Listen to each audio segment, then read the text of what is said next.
Welcome back to our talk on changing your world. I'm John Patrick Hickey. We're talking about the influence we have on our culture, on our world that we live in. And we talked last time about that Christian next door, whether we're the Christian next door or somebody else, and having that impact, being different than other people. If nobody knows that you're a believer, then it's really hard to have any kind of impact on them. And again, I'm not talking about going up and evangelizing everybody and preaching and pointing your finger at people or convicting them of sin. I'm just talking about who you are as an individual. I want to talk to you about how being that individual changes our culture. You see, when we look at the world that we live in, we have to look at, and I'm going to bring this right home to us here in the United States, what is the culture that we live in? We live in a culture where we have compromised many of the things that at one time were just standard parts of our behavior, moral standards that we've had, that we have allowed to slip. And we've bought into the popular thinking of our culture.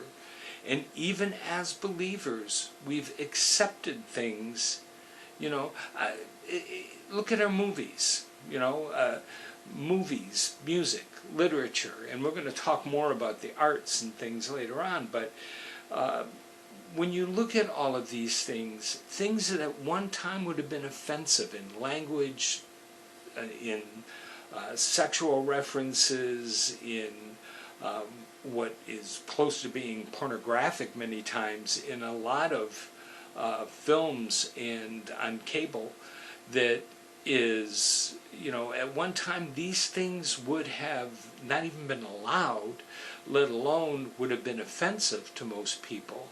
Now we don't even think about them, and even as Christians we don't think about them. They're in our homes, they're part of our families, we watch them, we buy them, and it's like, well, it's no big deal, this is just the times, things are different now, and we got all the excuses. But the thing is that our reaction as believers is not based on the times. It is not based on changes in culture. You see, we are not subject to the culture is subject to us. It is not a case that as a believer we look at Scripture and we say, okay, the standards God has set for us as believers change as society changes. No, the standards are consistent. Society has to change to us, not us change to society.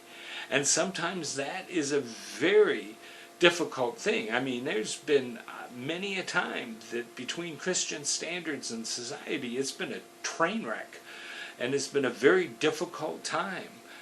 But we have to make those moral decisions. And that's why I said that the culture, the way that things have gone, has not been because we've lost ground. We've given it up. We've just stood aside and let things happen. We've allowed things like, even within the church, relationships outside of marriage, sexual relationships outside of marriage. We embrace them, we love them, and we use the excuse, yes, we need to love all people, and we do, and we welcome them in. Better to have them in the church and where they can be loved and supported and cared for, and possibly brought into the family of God, than to turn them away, because Jesus spent his time with sinners, and so should we. And yes, that is true. We should. But always remember this. When Jesus spent time with sinners, they weren't sinners anymore. They changed. Go and sin no more, he always told them. And it wasn't a case that he told them, stop doing this, stop doing that. He just said, follow me. And they stopped. There was a change.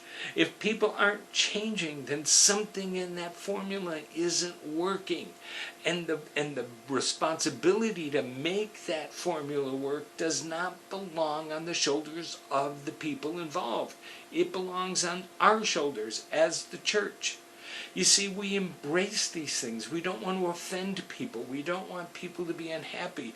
We have family members who we